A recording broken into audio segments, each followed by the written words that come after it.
এই বিজয় ভাৰতীয় সৈনিকলৈ আমি উৎসৰ্গা কৰিছোঁ।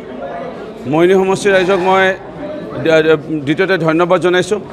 আমাৰ প্ৰতি আস্থা বিশ্বাস আৰু বিশেষকৈ দেশৰ প্ৰধানমন্ত্ৰী নৰেন্দ্ৰ মোদী ডাঙৰীয়া আৰু মাননীয় মুখ্যমন্ত্ৰী ডক্টৰ হেমন্ত বিশ্ব শৰ্মা ডাঙৰীয়াৰ প্ৰতি বিশ্বাস আৰু অফুৰন্ত শ্ৰদ্ধা ভক্তি প্ৰদৰ্শন কৰিলে আৰু ইয়ে আমাক দায়িত্ব আৰু বৃদ্ধি কৰিছে। ৰাইজৰ সেৱা কৰাৰ ক্ষেত্ৰত আমি আৰু কষ্ট কৰিব লাগিব, ৰাইজৰ যি আকাংক্ষা আমি পূৰ কৰিব লাগিব।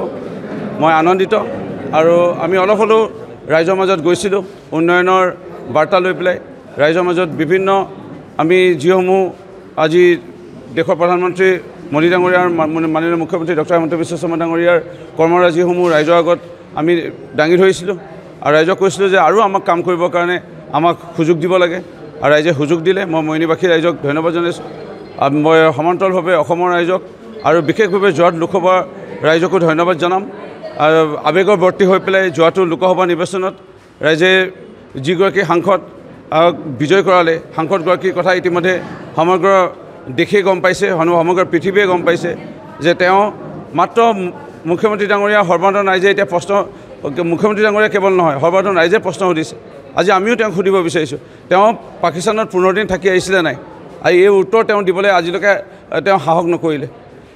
তেওঁৰ বিয়া পতা আজি 13 বছৰ হ'ল। আজি এই 13 বছৰ 12 বছৰ বয়সলৈকে আজি তেওঁৰ সহধৰ্মিনীক ভাৰতীয় নাগৰিক কৰিব পাৰিলে নে নাই? তেওঁৰ দুটি সন্তান, আৰু এই দুটি সন্তানক তেওঁ ভাৰতীয় নাগৰিক কৰিলে নাই?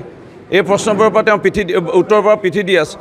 আৰু যিজন সাংসদ সকলোৱে গম পাইছে লাভবিলাকত থকা মানুহ, ৰজাঘৰীয়াৰ মানুহ বুলি ক'লেও এক প্ৰকাৰ ভুল নহ'ব। ৰজাঘৰীয়াৰ মানুহ যেনেকৈ ৰজাৰ ঘৰত থাকে, প্ৰজাৰ ওচৰলৈ নাহে, কেৱল অকল স্বাৰ্থতে প্ৰজাৰ ওচৰলৈ আহে। সেই ৰজাঘৰীয়া মানুহজনে লোকসভা নিৰ্বাচনত অকল ভোট বিচাৰিবলৈ গ'ল আৰু এতিয়া প্ৰজাৰ সেই দুখৰ ক্ষণত ক'ৰবাত বানপানী হ'লে, ক'ৰবাত যেতিয়া আপদ বিপদত ৰাইজে পৰে সাংসদজনক বিচাৰে। কেতিয়াবা অসুখ এক্সিডেণ্ট দুৰ্ঘটনাপতিত হৈ পেলাই কোনোবা পৰিয়ালৰ যেতিয়া লোকসকলে আজি আমি যিমানটো জানিছোঁ কংগ্ৰেছ দলৰ 2-এজন চিনাকি আছে, আমি সুধিলোঁ তোমালোকৰ ইমান শোচনীয় পৰাজয়, বোলে সাংসদজনক বোলে আমিতো মাতি আনিব নোৱাৰিলোঁ। আমি বোলে কোনোবা বেমাৰ হ'লে, কোনোবা এক্সিডেণ্ট হ'লে মাতোঁ আমাৰ পৰিয়ালৰ কংগ্ৰেছৰ, আপুনি আহক, তেওঁ বোলে আহিবলৈ সময় নাই। কিবা এটা টকা সহায় কৰক, টকা সহায় কৰিবলৈ তেওঁ বোলে টকাই নিদিয়ে, আমাক সহায় নকৰে। বোলে নিমন্ত্ৰণবোৰ বোলে দিওঁ, ৰাইজৰ বোলে ৰাজহুৱা অনুষ্ঠান ৰাসতে হওক, শংকৰ জন্মোৎসৱতে হওক, ভাগৱত পাঠতে হওক, ভাওনা সভাতে হওক, দুৰ্গা পূজাতে হওক, কালী পূজা হওক, ক্ৰিকেট হওক, ফুটবল হওক, ভলীবল ক'তো নাহে। তেনে স্থলত কংগ্ৰেছৰ আজি শোচনীয় পৰাজয় হোৱাটো স্বাভাৱিক, কাৰণ তেওঁলোকে নেতাবিহীন হৈ আছে।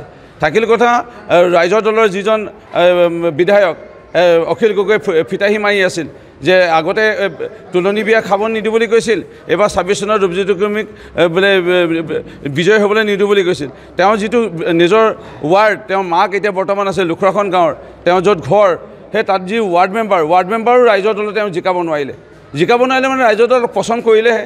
আৰু ইতিমধ্যে শৃংখল চলিহা ডাঙৰীয়া ইতিমধ্যে সুন্দৰ এটা বক্তব্য আগবঢ়াইছে যে বিল আছি থানাকে লৈ জাতীয় সংগঠন আজি কেওটাই তেওঁক যেতিয়া 2021 চনৰ নিৰ্বাচনত জয় কৰাৰ ক্ষেত্ৰত সহায় কৰিছিল, তেওঁলোকক যেতিয়া পিঠি দিলে সেই অখিল গগৈ ৰাইজৰ দলৰ, সেইকাৰণে ৰাইজৰ দলৰ আজি তাৰিখত না জিলা পৰিষদ, না আঞ্চলিক পঞ্চায়ত, না কংগ্ৰেছ দলৰ জিলা পৰিষদ, আঞ্চলিক শূন্য ৰাইজৰ দল মইনী সমষ্টিত, শূন্য কংগ্ৰেছ দল মইনী সমষ্টিত।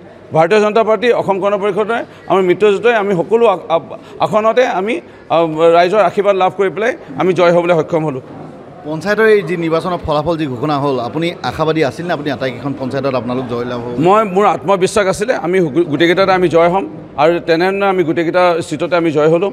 আৰু আপোনালোকে দেখা পাইছিল আমি খুব সুন্দৰভাৱে এটা কেছ ৰেজিষ্টাৰ হোৱা নাই আমাৰ বিপক্ষে, কাৰণ আমাৰ মাননীয় মুখ্যমন্ত্ৰী মহোদয়ে কঠোৰ নিৰ্দেশনা আছিল যে আমি কোনো কোড অফ কণ্ডাক্ট নিৰ্বাচনী বিধি উলংঘা কৰিব নালাগে, কাৰো পোষ্টাৰ বেনাৰ আমি ফালিব নালাগে।